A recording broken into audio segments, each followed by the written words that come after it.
Hi, I'm Mike Steele.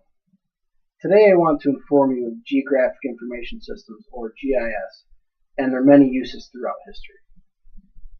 Many of us know that we can pull up our smartphone and we can type in nearest pizzeria and we can get 15 different pizzerias within a half hour of us. And we can get directions there, their phone number, customer reviews. All of that information is stored in a geographic information system. The very first application of the Geographic Information System took place in France in 1832. The French created a map depicting the spread of cholera. In the early 20th century, cartographers realized that they could separate the different layers of a map to show the terrain, show the highways, show the canals, and this information became very useful. In the 1960s, the Canadians started storing and analyzing spatial data in order to track land usage. In the 1970s and 80s, Harvard was learning how to deal with storing and analyzing spatial data. In the 2000s, there were many different users of GIS. And this is when people started getting on the internet more and everybody had this need to be connected all the time. And the issue that came up for GIS at that point was that people could use the imagery to check and see, oh hey, that car is no longer in the driveway. I bet you they're not home. And that's when the government started regulating how much information they were going to release to the public. They may have the most up-to-date satellites.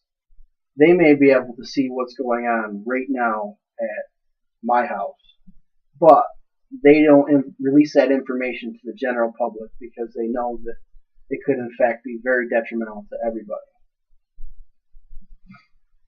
There are many different uses for geographic information systems. One of my personal favorites took place in Seattle, Washington. In Seattle, they had a problem with people going around and spraying graffiti on different walls and benches. They wanted to find a way to combat this issue. So since we're living in a connected world and it seems as though everybody has access to a smartphone or the internet or a camera, people are able to take a picture of something and turn on their preferences for geo-referencing, and they can get the latitude and longitude coordinates, and then they can go and take care of the graffiti problem because they know that it exists, in fact, right here at this particular time on this day. This information became very helpful, and luckily, as time has gone on, geographic information systems and the software used to interpret that data has become cheaper and cheaper, so more and more users are getting their hands on this stuff. One of the most difficult things for GIS users to overcome is getting the right data, getting the best data, and they started setting up clearinghouses that had data from 2007, data from 1985, and people were able to overlay this information, and then they could in fact get real-time data by using the census for that particular decade. The New York State Department of Transportation uses geographic information systems to track guide rail, to track center lines of roads, and many local village and towns use GIS to, in fact, keep track of their utilities and their infrastructure. The city of Utica once had a pothole notifier, and you could upload, there's a pothole on Culver Ave in front of the Dairy Dell, and the people at DPW were able to get their hands on that information and eventually patch it.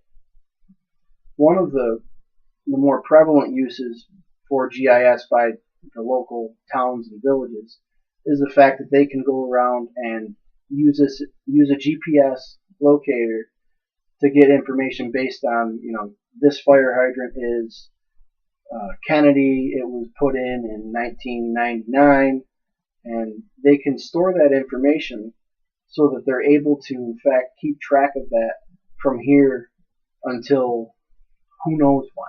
And this information becomes beneficial when it comes time to plan for, urban renewal projects, as well as for projects that involve updating the infrastructure. I appreciate you guys taking the time to watch my video and to learn a little bit about geographic information systems and their uses throughout history. Thank you.